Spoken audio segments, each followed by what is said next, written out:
Стереотиптер. Азыркы тапта коомубузда бул аялдын жумушу эмес, кыз кишиге жарашпайт. Бул эркектин гана жумушу деген сөздү далай угуп келебиз.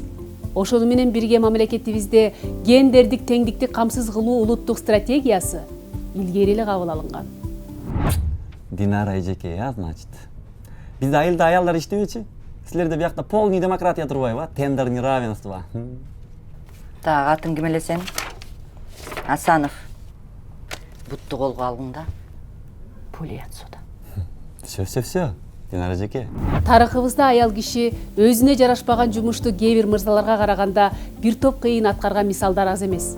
Ошол эле Курманжан Датка, Уркуя Салиева, Зууракан Кайназарова энелерибиз коомубуздун өнүгүшүнө зор салым кошуп келген.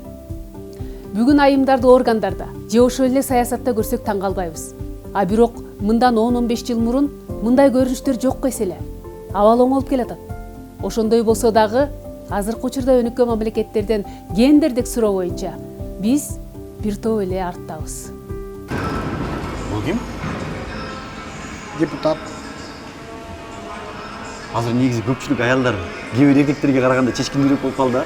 Аялдарга жана кыздарга кадыр барктуу жумушка, саясий жана экономикалык чечимдерди кабыл алуу процессине катышууга тең жетүү мүмкүнчүлүгүн берүү экономиканын туруктуулугуна жетүүгө шарт түзүп, коомубузга жана бүтүндөй адамзатка пайда алып келет.